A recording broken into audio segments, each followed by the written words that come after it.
اور اس کو پتہ ہے کس کو کیا دینا ہے اور اس کو وہ بہم پہنچا رہا ہے۔ انسان کو طرح طرح کے کھانے چاہیے، ایک کھانے سے یہ اکتا جاتا ہے۔ بھینس تو سویر شام دوپہر وہ چارہ ہی کھاتی ہے، کبھی اس نے کہا کہ کوئی ناشتہ تبدیل کر دو، سر جھکائے ہوئے وہ صبح بھی وہ کھا رہی ہوتی ہے، شام کو بھی وہ کھا رہی ہوتی ہے۔ لیکن انسان ہے وہ ایک چیز 2 دفعہ کھائے تو وہ کہتا ہے یہ تو صبح بھی لی تھی۔ سواد کری آئے جامع تغیر بھی ضروری ہے، کوئی رت ہو عمر بھر اچھی نہیں لگتی۔ اس کی طبیعت میں تنوع ہے، کبھی کہتا ہے کہ مجھے کھانے کے لیے میٹھا چاہیے، کبھی کہتا ہے مجھے نمکین چاہیے، کبھی کہتا ہے چٹکارے دار چاہیے، کبھی لحمیات کی آرزو ہوتی ہے، کبھی سبزیوں کی طرف اس کا دل مائل ہوتا ہے، کبھی کہتا ہے کہ نہیں آج میں نے یہ لینا ہے، آج میں نے وہ لینا ہے، اور میرے اللہ نے اس کے لیے سارے انتظام کر رکھے ہیں۔ اللہ اکبر۔ اور جس کو ایک چاہیے اس کو ایک ہی دے رہا ہے، اور جس کو جتنا چاہیے اس کو اتنا دے رہا ہے۔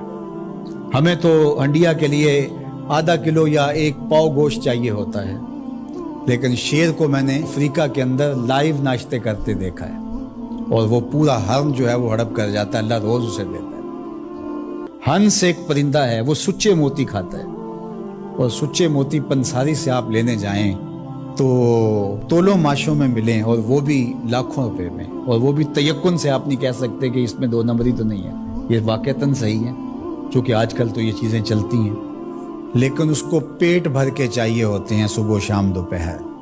اور دنیا کے اوپر ایک ہنس نہیں رکھا ہوا اللہ نے، لاکھوں ہنس کروڑوں ہنس دنیا پہ پائے جاتے ہیں، اور ان کو اربوں موتی روز چاہیے، اللہ روز عطا کر رہا ہو۔ تو یہ ہے اس کی ربوبیت، جس کو جو چاہیے وہ عطا کر رہا ہوتا ہے۔ رب العالمین، تمام جہانوں کا پالنے والا ہے۔ رب کا معنی علماء نے یہ کیا ہے، حضرت عبداللہ ابن عباس فرماتے ہیں انہ مالک الدنیا وانہ مالک الاخرى، یہ دنیا کا بھی مالک ہے اور آخرت کا بھی مالک ہے۔ رب یہ صرف دنیا میں ہی نہیں، آخرت کے اندر بھی اس کے خانے کرم پہ لوگ پل رہے ہوں گے، اور دنیا میں بھی اس کے خانے کرم پہ لوگ پل رہے ہیں۔ اب عالم کیا ہے؟ ما سوی اللہ کو عالم کہتے ہیں۔ علماء نے اس پر بہت کچھ لکھا، لیکن حضرت وہب بن منبہ رضی اللہ تعالیٰ عنہ فرماتے ہیں کہ 18,000 عالم ہیں، ان میں سے ایک عالم یہ عالم دنیا ہے۔ بہت ساری چیزیں ہیں، ہماری انسان کی پہنچ ہی وہاں تک نہیں ہے۔ وما یعلم جنود ربک الا هو، اللہ کے لشکروں کو کون جانے؟ اللہ، وہی جانتا ہے اس نے کیا کیا پیدا کیا۔ انسانی مرغ عقل تھک کے گر جاتا ہے۔ اللہ اکبر۔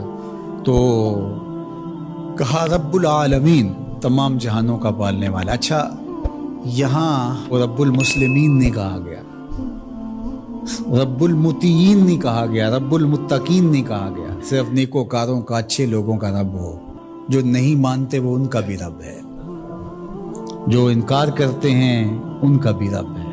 اللہ اکبر۔ یہ اس کی ربوبیت کی شان ہے کہ وہ اپنوں بیگانوں کو سب کو نواز رہا ہے۔ اور اگر آپ کی توجہ ہو تو یہاں ایک جملہ اور کہنا چاہوں گا، رب کا لفظ جو ہے وہ واحد ہے اور عالمین جمع ہے۔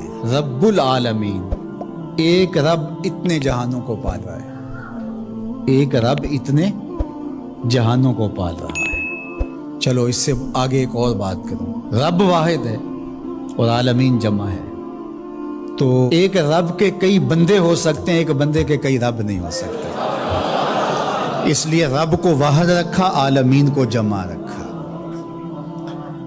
کیونکہ اگر ایک خادم جو ہے، ایک غلام 5-6 آقا رکھے تو ایک کہے پانی لے کے، اور دوسرا کہے کہ میرے حقے میں آگ بھرو، اور تیسرا کہے تو وہ کدھر جائے گا کدھر جائے گا، اور ایک آقا 100 خادموں سے بھی کام لے رہا ہے۔ تو رب کو واحد رکھا، عالمین کو جمع رکھا، اس لیے بندے کا رب ایک ہی ہو سکتا ہے، 360 نہیں ہو سکتے۔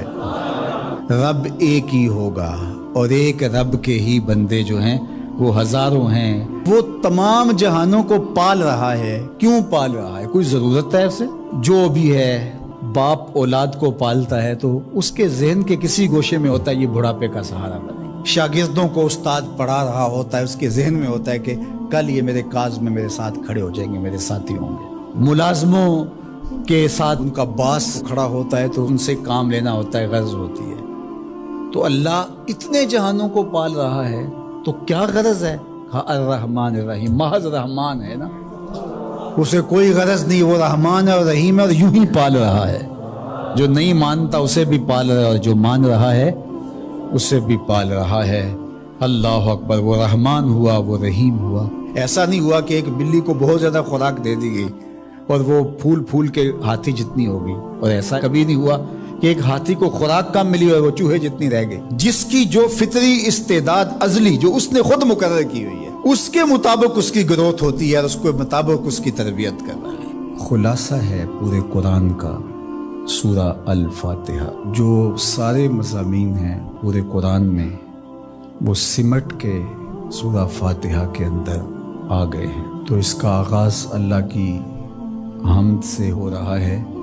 الحمدللہ، تمام خوبیاں اللہ کے لیے۔ کسی کے اختیاری حسن پر، کسی کے اختیاری جمال پر جو ثنا کی جاتی ہے، ستائش کی جاتی ہے، اسے حمد کہا جاتا ہے۔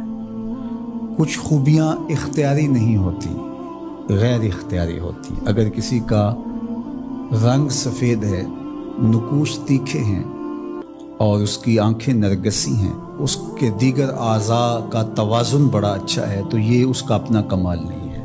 ایک شخص عالم ہے، اس نے پڑھا، محنت کی، آگے بڑھا، تو یہ اس نے محنت کر کے ایک چیز حاصل کی، تو اس کا وصف بیان کرنا اور اس پر ثنا کرنا یہ غیر اختیاری حسن نہیں ہے بلکہ اختیاری ہے۔